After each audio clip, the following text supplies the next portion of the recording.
वसीम भाई ये बताइए कि जैसा अभी गडकरी साहब हार रहे हैं तो क्या फैक्टर्स हो सकते हैं, ऐसा आप लोग बता रहे हैं जैसा जो हार रहे हैं तो क्या फैक्टर्स है, क्या एक्चुअली क्या कौन वो ऐसे गडकरी कैसे साहब लोग। ने क्या किया है, प्यारे खान का जो चेहरा सामने लेके आया है, ये 2-3 साल पहले जैसे कोविड के पहले जो इन्होंने उसको चेयरमैन बनाया। हाँ उसके बाद में इनकी सोची साची एक ये थी कि भी मैं एक मुस्लिम चेहरे को सामने लेके आऊं करके। हाँ हाँ और वो गडकरी साहब ने करा। खैर अच्छी बात है, मुस्लिम चेहरा सामने लेके आया, पर दाव गलत हुआ इनका। दाव मतलब गलत, काम सही था, चेहरा गलत था, चेहरा आदमी गलत हो था, गया। आदमी गलत था, यानी अच्छा। दाव गलत हो गया जी।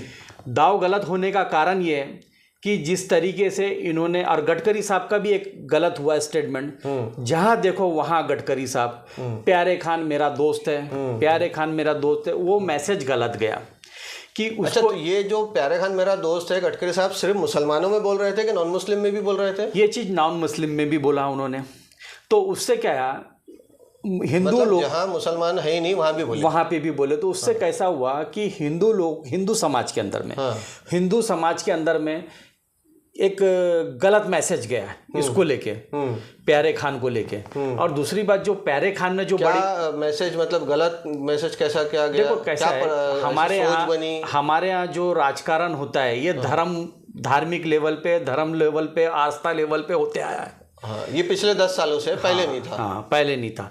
तो इस तरीके से आप किसी भी आदमी का कहीं नाम लोगे तो गलत है। और गडकरी साहब ने क्या किया कि हिंदुओं के पास में, हिंदू समाज के अंदर में प्यारे खान को कुछ ज़्यादा ही बड़ा फोकस कर दिया था। अच्छा, हाँ। उसके बाद में खैर उनका बिजनेस पार्टनर है, अपने को उससे कोई मतलब नहीं। हाँ हाँ, वो उनके पर्सनल मामले, वो सामाजिक और सियासी नहीं है। हाँ, उसके बाद में जो सारंग गडकरी साहब है, जो उनके बेटे, हाँ वो उनके साथ में भी पार्टनरशिप है, मैंने सुना है। हाँ बिजनेस पार्टनर है सारंग भाई के।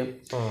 तो ये जो चीज सारंग भाई को लेके चले, जो सारंग भाई ने भी एक स्टेटमेंट दे दिया था। जी बताइए आप। हाँ, सारंग बताइए आप, वो स्टेटमेंट दोहराइए। उन्होंने बोल दिया कि हमने खुद की छवि से आते हैं हम, हाँ। है ना, इस तरीके से जो स्टेटमेंट दिया। मैं नहीं चाहता हूँ इसे इतनी बातें बोलने का, पर वो उसकी चीज़ मैंने ये भी सुना है कि गडकरी साहब ने उसको, बच्चे को डांटा और उसके बाद में प्रचार को रोका, ये भी गलत गया। अच्छा, है ना। उसके बाद में जो प्यारे खान मुस्लिम समाज के अंदर में, आज गडकरी साहब की जो छवि थी मुस्लिम समाज के अंदर में, बहुत अच्छी छवि थी। उन्होंने काफ़ी लोगों के साथ में अच्छा काम किया है, और मुस्लिम समाज उनका एहसानमंद है, और अच्छे रिलेशन है। जिस तरीके के स्टेटमेंट मुस्लिम समाज के लिए देना चाहिए उन्होंने नहीं दिया। भले वो बड़े चैनल के ऊपर में जाते तो देते कि मैं चड्डी वाला हूँ, पर छोटे चैनल के अंदर में जब भी जाते तो मुसलमानों को सपोर्ट करते। अच्छा। और ऐसा जाएंगे मतलब वो जगह देख के बात बोलते हैं साहब, गडकरी साहब में जगह देख के बात करते। अच्छा। जैसा चैनल रहेगा वैसा करेंगे। मतलब नेशनल न्यूज जाना है तो एंटी मुस्लिम जाए, और तो लोकल जाना है तो मुस्लिम वाली जाए, ऐसा करेंगे। हाँ, तो फिर भी उनका एक छवि अच्छा था, और काफ़ी लोगों से इनका एक रुसूख था हमारे यहाँ के। तो ये इनको प्यारे खान को जो भेजे, ये इन्होंने अपनी पैसे की जो गर्मी बोलते हैं, मैं ऐसा कर दूंगा, मैं ऐसा कर दूंगा। और उसके बाद में ये भी दिखाया एक शहर के अंदर में, क्या है बोलते ना, एक शेर है साहब, बोलते ना, समझ में आता है कि ये दौलत बोलते ना, ये वो एक शायरा है, उसका बहुत अच्छा शेर है कि तुम्हारा अंदाज बता रहा है कि दौलत नहीं है। नहीं वैसी ये इनकी खानदानी लोग रखते हैं मिजाज अपना। तुम्हारा अंदाज बता रहा है कि दौलत नहीं हाँ, बेशक। तो ये चीज़ ये प्यारे खान के ऊपर में लाजिम हो गई ये बात। उसके बाद में क्या हुआ, प्यारे खान ने जो स्टेटमेंट दिया, जो भी स्टेटमेंट थे प्यारे खान के, मसलन जैसे जो छवि गडकरी साहब को बताया था कि मैं 1 लाख वोट दिलाऊंगा करके मुस्लिम के, 1 लाख वोट मुस्लिम के दिलाऊंगा मुसलमानों के, नागपुर शहर से। तो मुसलमान, गडकरी साहब किस फैक्ट्स और किस आधार पर ये इतना बड़ी बात बोल दी? हाँ, अब ये किस आधार के ऊपर में बोला, ये सिर्फ पैसे के आधार के ऊपर में, बाकी और कुछ नहीं।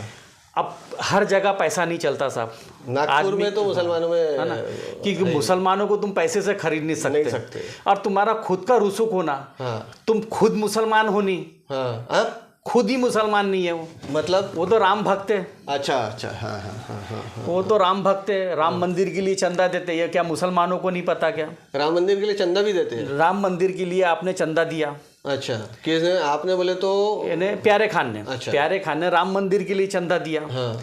ये पता है मुसलमानों को, जब राम मंदिर का उद्घाटन हो रहा था। ये बात तो दोस्तों हमारे चैनल पे कभी आई नहीं है, पहली बार आ रही है, तो ज़रा गौर से सुनिए कि वसीम साहब जो कांग्रेस के नेता है नागपुर के, ये कह रहे हैं कि प्यारे खान जो ताज़ाबाद के चेयरमैन हैं, इस वक्त में ट्रस्ट के चेयरमैन हैं, और गडकरी साहब जिन्हें अपना दोस्त कहते हैं, उन्होंने राम मंदिर के निर्माण कार्य के लिए चंदा दिया।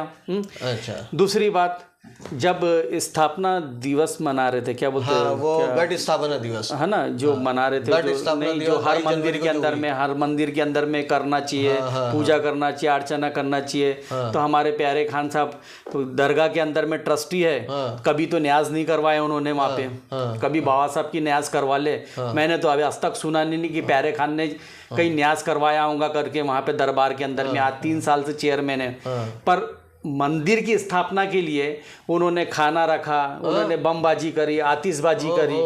तो ये सब मुसलमान देख रहा है। तो किस, यानी 22 जनवरी को घट स्थापना जो हुई राम मंदिर की अयोध्या की, उस दिन नागपुर शहर के ताजाबाद ट्रस्ट के चेयरमैन प्यारे खान ने बकायदा लंगर किया, लंगर किया और आतिशबाजी की, पटाखे फोड़े। हाँ, और तो आतिशबाजी करी, लोगों को खाना खिलाया करा, और लोगों को बकायदा क्लिप भी आई थी मेरे पास में, क्लिप है, रिकॉर्डिंग क्लिप है। ये प्यारे खान के द्वारा किया जा रहा है, प्यारे खान के द्वारा किया जा रहा है। पेपर राइट तो हमने भी देखी है, पेपर तो ये सब चीजें प्यारे खान। तो मेरे को ये बताइए, आप भजन करते, हे राम हे राम हे राम करके आप बोलते, आप गाना गाते, ये करते, तो देखो आप ठीक है सिंगिंग में रुचि रखते हो, एक अलग बात है, पर एक समाज के अंदर में इम्पैक्ट गलत हो रहा है आपका। तो आप किस बेस के ऊपर में कुछ उलमाओं को आपने अपने मित्र बना लिया, कुछ मौलवी को अपने मित्र बना लिया, और वो कैसा बनाया आपको पता है। आपका कहना यह है कि मैं पैसे के बल पे हर चीज़ खरीद सकता हूँ। मैं ये नहीं बोलता हूँ, आपसे मुराद मैं नहीं हूँ, नहीं तो ये ना समझे कि सामने मैं बैठा हूँ तो वसीम भाई बोल रहे हैं आपको पता है। आपसे मुराद है प्यारे खान जो ताजाबाद ट्रस्ट के चेयरमैन है, वो है जी, यही ना वसीम भाई जी। हाँ, तो वो कहते हैं कि मैं पैसे पे हर चीज़ खरीद सकता हूँ। अच्छा, समझे। तो इनका ये एक रहा, तो उस तरीके से जो गडकरी साहब को जो वोट मिलना था, ओके, मुसलमान के जो वोट मिलना था, और जो मुसलमानों के बीच में गडकरी साहब की छवि थी, ये प्यारे खान की वजह से खराब हो गई, पूरी खत्म हो गई। मतलब मुसलमानों की तरफ भी नुकसान हुआ और हिंदुओं की तरफ भी नुकसान हुआ, ऐसा आप कहना चाह रहे हो? इसी वजह से गडकरी साहब हार रहे हैं। ये तो बहुत मतलब बड़ी ब्रेकिंग है। आप जो एनालिसिस बता रहे हैं हमें कि जो गडकरी साहब के हारने की सबसे बड़ी वजह आप उनके परम मित्र को बता रहे हैं, जिन्हें गडकरी परम मित्र ही कहेंगे ना। वो एक सेंट्रल मिनिस्टर का जगह जगह स्टेज पे खड़े होकर बोलता है कि वो मेरे मित्र है, वो बाहर भी कहीं फंक्शन के मैंने वीडियोस देखा है, वहाँ पे भी बोल रहे हैं, तो परम मित्र ही हुए ना। तो परम मित्र ही उनके हार की वजह है। बिल्कुल, मतलब जो सुपरफिशियल पॉलिटिशियन है, अगर वो हार रहा है तो उसके हार की वजह बनने जा रहा है उनका परम मित्र है। बस बहुत बड़ी खबर है दोस्तों, ये तो बहुत मतलब चौंकाने वाली बात है। ये वसीम भाई जो कांग्रेस के नेता है उन्होंने कही है। बहुत ट्रेमेंडियस इन्फॉर्मेशन आपने हमारे दर्शकों से और हमसे शेयर की है वसीम भाई। तो ओवरऑल वसीम भाई अभी क्या स्ट्रेटजी रहेंगी आने वाले वक्त में कांग्रेस की नागपुर शहर के अंदर में? देखो कांग्रेस की, हम लोग मुस्लिम कार्यकर्ता कांग्रेस के, आप कांग्रेस को मुसलमानों के बीच में वापस से पैड बनाते देख पा रहे हैं? जी बिल्कुल बनाइए। और दूसरी बात, नाना भाऊ पटोले साहब जो महाराष्ट्र प्रदेश कांग्रेस कमेटी के अध्यक्ष है, उन्होंने कहा है कि हम 2 सीट मुस्लिम माइनॉरिटी के अंदर में देंगे, यानी माइनॉरिटी में देंगे। तो माइनॉरिटी के अंदर माइनॉरिटी के अंदर में आ गई तो उसमें क्रिश्चियन भी हो सकता है, जैन भी हो सकता है, पंजाबी भी हो सकता है, मुस्लिम भी हो सकता है, पर बहुमत मुसलमान का है। तो मुसलमान को नागपुर से 1 सीट तो पक्की है, और हाँ ग्रामीण की सीटें तो माइनॉरिटी के अंदर में जो आते हैं उसमें से भी पार्टी सिलेक्ट कर सकती है कि नहीं भाई ये बंदे को देने से ये सीट निकल सकती है, उस तरीके से ये सीट दी जाएंगी। तो जो नाना भाव को लेके कांग्रेस कमेटी नागपुर में गुटबाजियां थी वो अब खत्म हो चुकी है? देखो भाई पूरी खत्म हो गई है, गुटबाजी कुछ भी नहीं रही। अच्छा, आज आप देख रहे होंगे कि आज 19 के अंदर में देखो 14 के बाद में जो भी गुटबाजी थी, आपको इस इलेक्शन के अंदर में कहीं गुटबाजी कांग्रेस में नहीं मिली, बीजेपी में मिली। ये भी एक कारण है, ये भी एक कारण है हार का गडकरी साहब का। अच्छा, क्योंकि देखो आज सतीश चतुर्वेदी साहब एक प्लेटफार्म पे आ गए, मुत्तमर साहब से सतीश चतुर्वेदी साहब से एक हो गया। अनीस अहमद साहब ने आके पूरा काम किया है ना।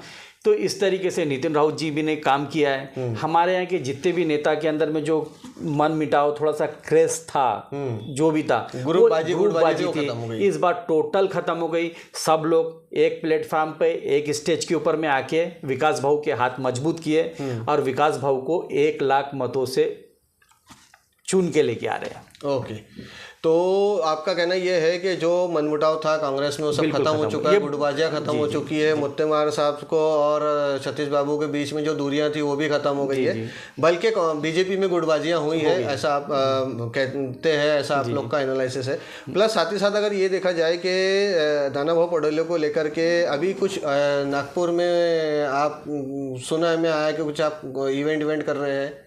जी, तो वो क्या है, हमारे दर्शकों को अगर आप बता दें तो ये रहेंगी।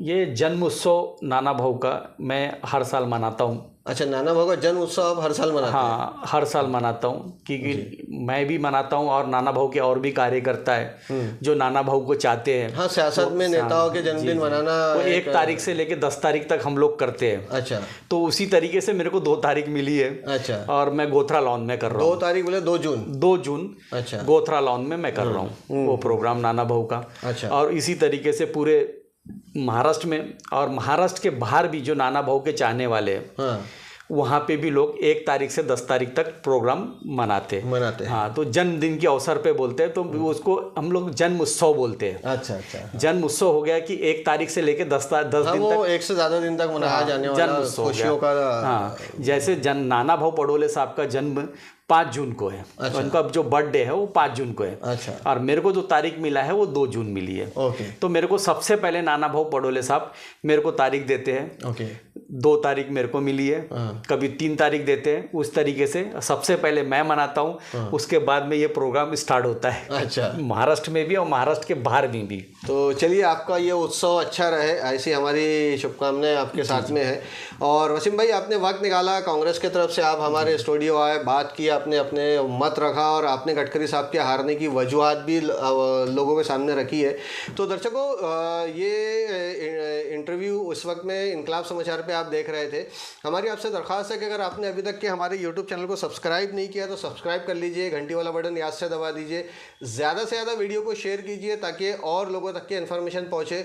और अपने ग्रुप में भी कहिए कि इनकलाब समाचार को सब्सक्राइब करें। अगर हमारा काम पसंद आ रहा है तो कमेंट्स में बात करें, एक दूसरे के साथ सवाल जवाब करें, एक दूसरे के सवाल जवाबों का करस्पॉन्डेंस जो है वो कमेंट बॉक्स में आप कर सकते हैं।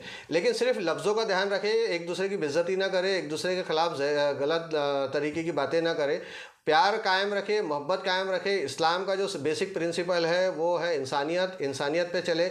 और अल्लाह तबारक व तआला ने जो हम सब पे फ़र्ज़ आयत किया है कि अपने पड़ोसी को सबसे ज़्यादा तरजीह देनी है। आपको पड़ोसी के साथ में प्यार मोहब्बत का और इखलाक का सबूत पेश करें, क्योंकि ये अहकाम खुदावंद ताला है। साथ ही साथ दोस्तों ये भी करें कि चुनाव ख़त्म हो गए हैं, आपसे रंजिशें ख़त्म करें, एक दूसरे से मिले जुले बातचीत करें। दोस्त आपका है, पड़ोसी आपका है, चुनाव आते हैं और जाते हैं, दोस्त और पड़ोसी रिश्तेदार हमेशा रहते हैं।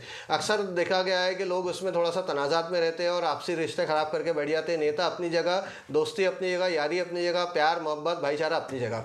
तो इंशाअल्लाह अज़ीज़ फिर आपके सामने हाजिर होंगे एक नए वीडियो में, नए पर्सनालिटी के साथ में, नए शख्सियत के साथ में लेके आएंगे, आपके सामने रूबरू कराएंगे नई शख्सियत को। नई शख्सियत हमारे साथ में बात करेंगी। तो दोस्तों इजाज़त दीजिए, मिलेंगे इंशाअल्लाह अज़ीज़। जज़ाकल्लाह खैर, अल्लाह हाफ़िज़।